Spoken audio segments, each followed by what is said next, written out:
Hi, this is my Topo Toppers Mesa camper on my 2011 Nissan Frontier. This was installed on my truck about 9 months ago in March of 2023. I've been working on it ever since. I have a video about this camper and I have an 8-part series of build videos as I worked on the interior of the camper.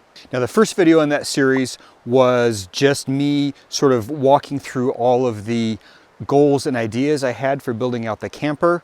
And in this video, which is going to be the final part of the series, I'm actually going to go back through that list, see what I did, see what I didn't do, and see sort of how expectations versus reality turned out. Now, first on the list was insulation, and indeed I did put insulation in the truck. It's 1-inch rigid foam insulation. So far I've only done that on the lower portion of the camper.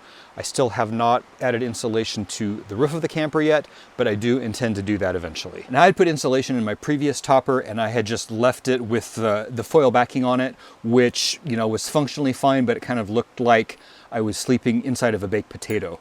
So on this build, my point number 2 was to get some kind of wall covering over the insulation, and I did that as well. However, that did not quite go according to plan exactly. Rather than adding a whole additional layer of material like plywood over the top of the insulation, my idea was to use vinyl self-adhesive wallpaper, and in theory it worked. It stuck really well, it looked really good, but the insulation eventually started off-gassing apparently, and it formed these bubbles in the insulation which I cannot get to go away.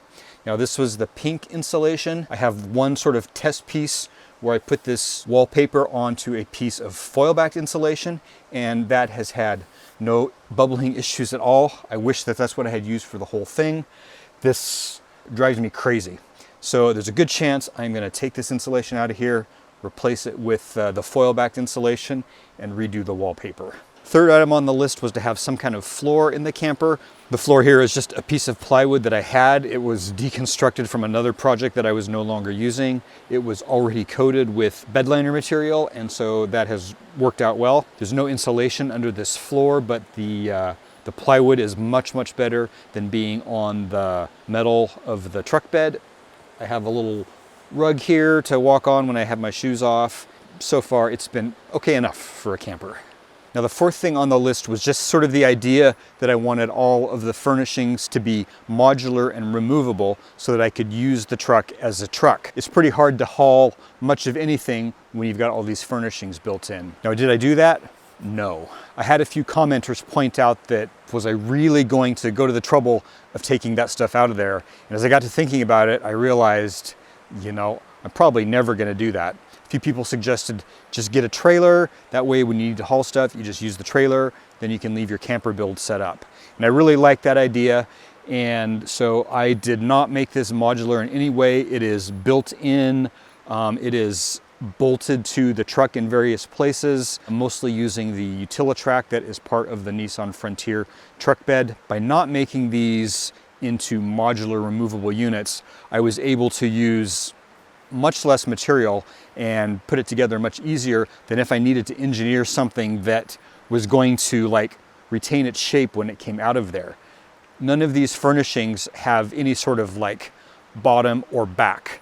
They're just sort of built into place there, and the bottom of the truck, the sides of the truck bed are what constitute the, you know, the remaining portion of that. That means that's a lot less material than if I'd had to build, you know, a complete structure that was enclosing everything that was going to be in these cabinets. Modular units would have also been much more difficult to anchor into the truck, whereas the way I built this, just sort of building from the ground up, attaching wherever I needed to the Utilitrack in the truck bed, super secure. It's not going anywhere, and ultimately I'm glad I went that way instead of trying to make it modular. Made it a much more simple build, less material. In fact, I built nearly all of this using scrap materials that I had around the garage, and I will probably get a trailer or something to haul stuff that I can't fit into this truck.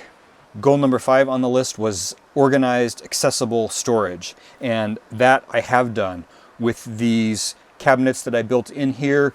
There is organized storage. I can easily get to everything, all of this storage space when I'm in the camper. This unit here is less for storage and more as a furnishing. but I do have storage underneath here for stuff that I don't need to get at as often, sort of, you know, emergency stuff, tool stuff. And down in the end of this cabinet, I have my air compressor built in for airing up my tires.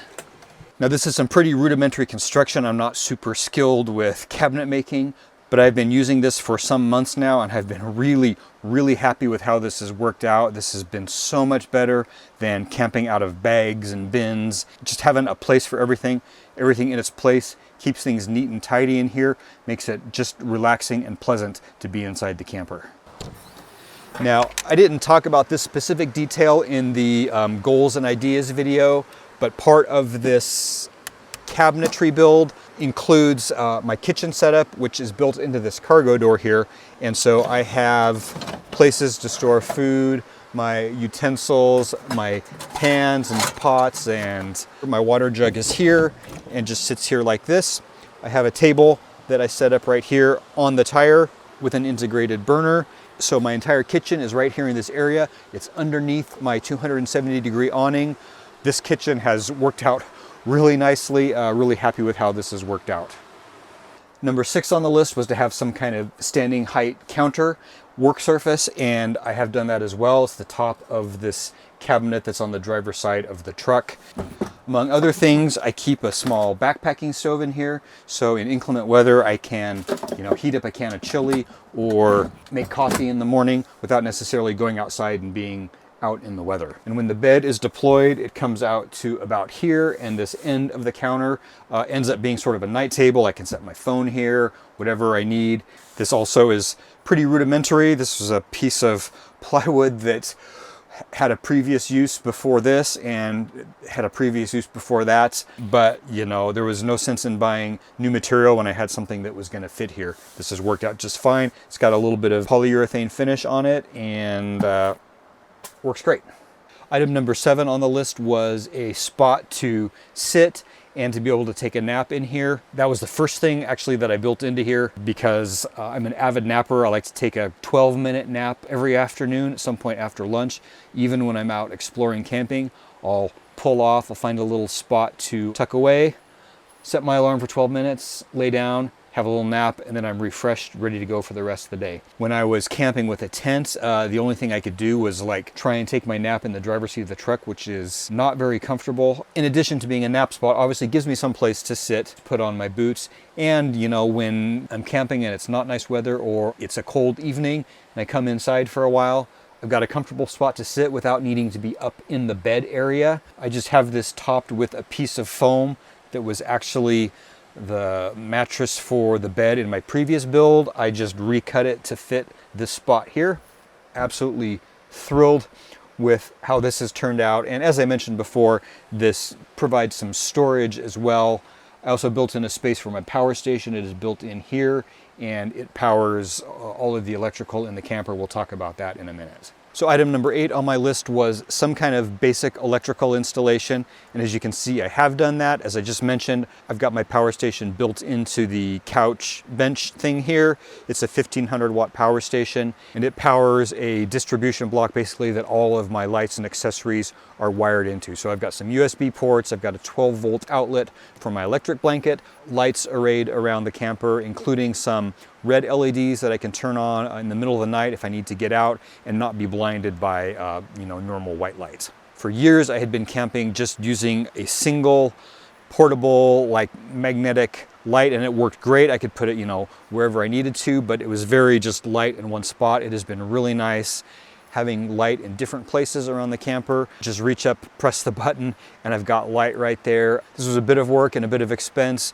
but was 100% worth it. Item number 9, last thing on the list, was heat, some kind of heat to replace my Mr. Heater Buddy, which, you know, has worked well for me over the years, but which produces a lot of moisture. I wanted to get away from that. But as you can see, wah wah, still using the Mr. Heater Buddy.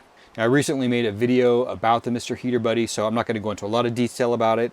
It does heat the space really well, and the way I use the camper, you know, I'm out in camp and then I get in here basically just to go to bed. I can get just an instant blast of heat here, make it comfortable for getting ready for bed, and then I shut it off, sleep with an electric blanket. In the morning, get up, fire it up, get the space nice and warm, and, you know, get dressed, get ready for the day, and then shut it back off, and I'm on with my day. So I don't regularly need just a continuous steady heat. So in terms of the amount of heat or the type of heat that this puts out, it's very, very effective, and, you know, it's very, very budget friendly. The moisture is an issue, and especially if you do much fall, winter, spring camping in wet places like Western Oregon, like I do. The burning of the propane there just produces a lot of moisture in the air, and so that adds further to any condensation problem you may be looking at already. When it's wet, you drag water in.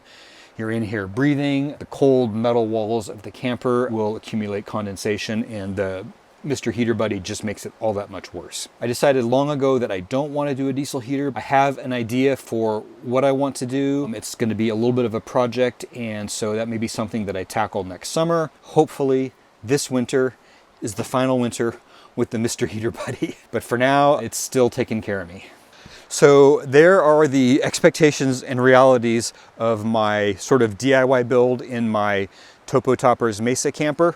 All of the things that I've talked about in this video, there are much more detailed, dedicated videos about all of those points, and I will put a link in the description below to the playlist that has all of those videos. Overall, I am super, super happy with this camper and the way I built it out inside. It is by far the best way I have ever camped. This has been sort of the accumulation of years of trying different things, starting with sleeping in the back of a Subaru Forester, and now up to this camper that is just, it's just a wonderful way to get out there on a nimble little truck, explore backcountry, explore back roads, camp in just amazing places that I find. I hope you have found this video useful or interesting. And if you've watched the whole entire series, I hope you have found that interesting as well. If you have any questions about anything, just post them in the comments below. And thank you for watching.